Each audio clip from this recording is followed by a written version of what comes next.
Hi, I'm Christina, and this is a book review of The Last Murder at the End of the World by Stuart Turton. So this is a science fiction / mystery novel, and it was published in 2024. It's set in an unknown time on an unnamed Greek island, and the first chapter is entitled 107 Hours Until Humanity's Extinction. So this is a post-apocalyptic fiction novel, and in this story, a fog has spread across the entire world, and the only place that isn't covered by this fog is this one small Greek island and about half a mile of ocean which surrounds it.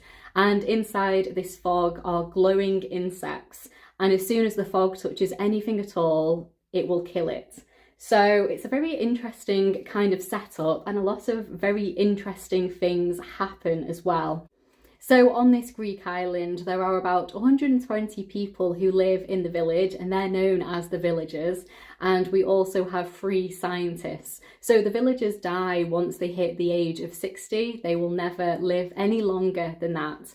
And the scientists will live for decades and decades and decades. So the villagers very much do most of the work in the village. They grow the food, they prepare the food, they do the maintenance of the houses, etc. And then the scientists are kind of the people who control them and make the decisions. So it's a very interesting setup. There's a really great cast of characters in this.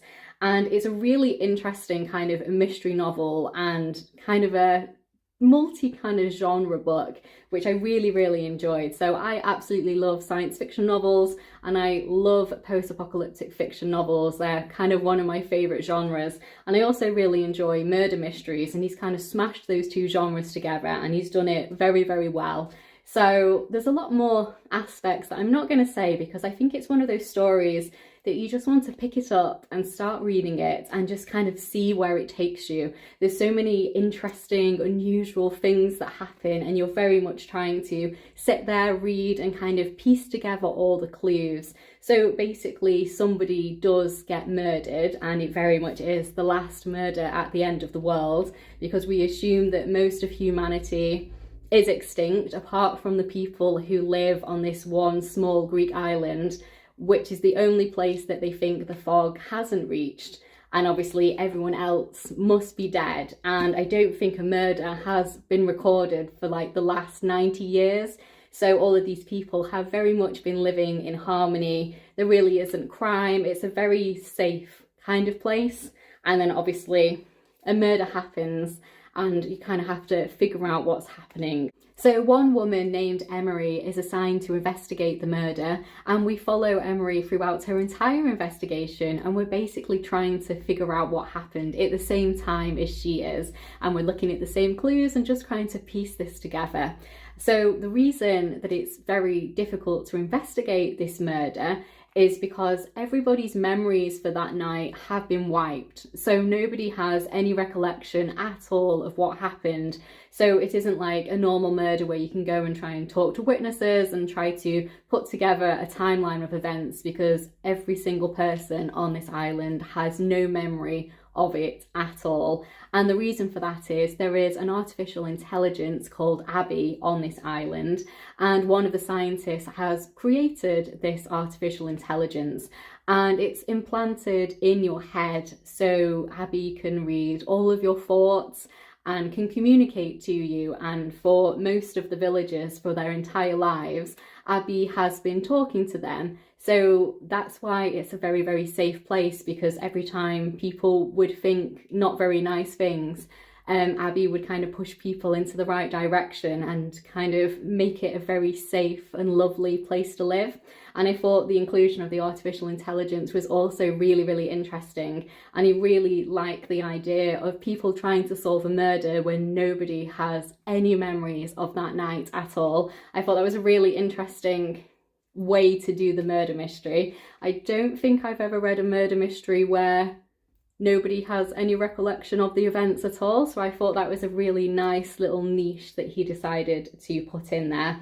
And I really liked the way we followed Abby, the artificial intelligence, throughout this, because I thought that was a very interesting aspect, and I really liked seeing that character evolve throughout the story as well. And like I said, there's just so many interesting little things that happen in here, and things that don't seem to make a lot of sense, and some really interesting and imaginative and unusual things come out in this. I think he has a brilliant imagination to come up with these kinds of ideas, and there's so much packed into this story. And the other thing I will say is it is such a fast read. So it is a relatively long book.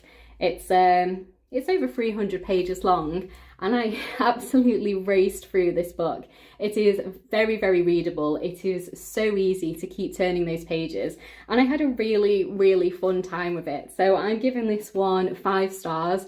I really enjoyed it. I just thought it was a lot of fun. I really had a good time reading this one. I had so many theories as to, well, who was going to die, obviously, because you know there's going to be a murder from the title of the book.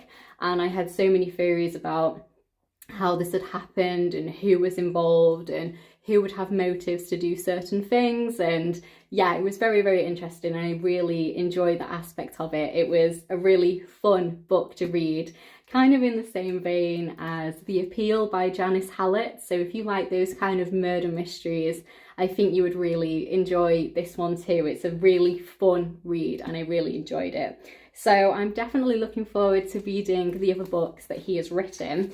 This is the first one that I have read by him. I did try to read The 7 Deaths of Evelyn Hardcastle a few years ago when it came out. I got it out from the library and I started reading it, but then it had to go back and I never ended up picking it up again. But I'm definitely gonna give it another go, because yeah, I really enjoyed this one. I really like the way it's kind of across different genres.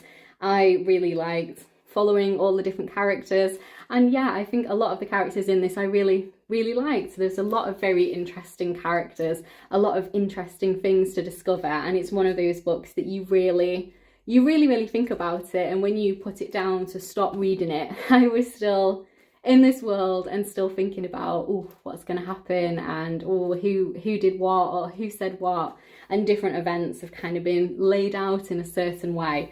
And yeah, really enjoyed it, and I would highly recommend you read it if it sounds interesting to you. Yeah, I think it was excellent. So if you have read this book, I would love to know your thoughts of it down in the comments below. And if you haven't read it but you'd like to read it now, definitely let me know that too. And if you've read either of his other books, so The 7 Deaths of Evelyn Hardcastle or The Devil and the Dark Water, I would love to know what you thought of those two. Let me know which one you enjoyed more, which one you think I should start with. I think I'm going to start with Evelyn Hardcastle because, like I said, I had previously started that book years ago. So I think I'm going to read his debut novel first.